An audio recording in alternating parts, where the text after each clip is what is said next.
they plan on holding a news conference later on today. So, for a look at that and much more, we have Andrij Dobriansky, Executive Board Member of the Ukrainian Congress Committee of America. Andrij, thank you so much for being with us again this morning.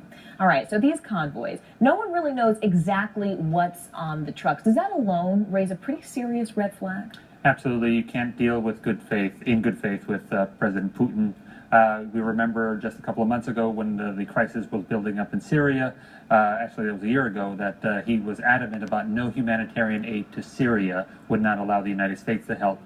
His previous humanitarian aid missions have included parts of Georgia, which he has occupied since that time, as well as other areas where Russian troops simply have not left. So there's no reason to trust when he's saying it's humanitarian aid.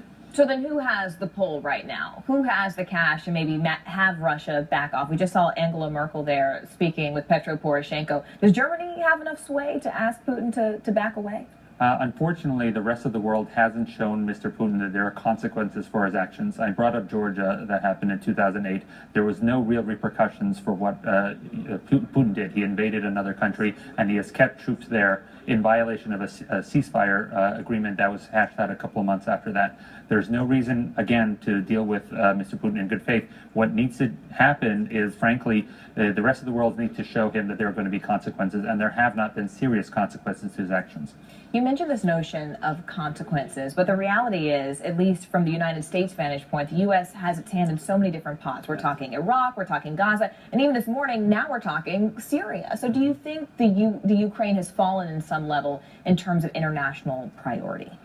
In terms of the news cycle, yes, Ukraine slips down from time to time. I don't doubt that it's being talked about on a regular basis with world leaders all the time. It's frankly just such a big tipping point in the world. If something were to happen to the largest landmass, in Europe, this is the largest country by acreage in Europe, and a large population of 46 million. If something were to happen to the stability of a country like that, that would be a major catastrophe for all of Europe, and then going down in dominoes across the rest of the world. So then what needs to happen, as you say, to hold Putin accountable? Well, frankly, the rest of the world needs to start mobilizing in a way that shows Putin that they're going to be able to confront him in some way. There has been, up to this point, a fear of demonstrating that they have the will to do something. You can't negotiate with somebody without at least having it's a problem with President Obama in my eyes, the fact that he likes to give away the cards before the game has started. So you think beyond just Ukraine, or with Ukraine specifically? In general, but with Ukraine specifically, repeating no boots on the ground isn't, not that I'm advocating for it, but you don't really say that if you want to come to a resolution with Putin. You want to say that there's a possibility that NATO troops might do war games in Ukraine.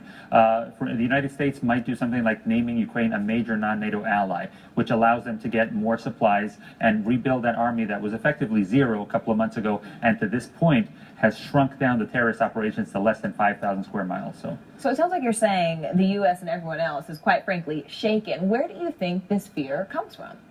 I think it's just a lack of resolve. I think people have forgotten that we have had stability and a world order for decades now after World War, because people understood the tragedy that is if you break apart world order that happened with the First World War and the Second World War. We're actually, today is Black Ribbon Day in Europe.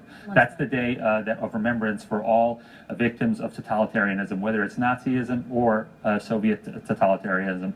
Today was the date that 70 years ago, where the Soviet Union and Nazism, the two empires, made a pact, and Poland was erased after that. So we have to remember what happened back then, because in this case, what Putin has done has slowly carved off little bits, and I'm not of the impression that he won't try and maybe take a little bit of the Baltics, because he doesn't agree any of the parts of the former Soviet Empire shouldn't be his again. So.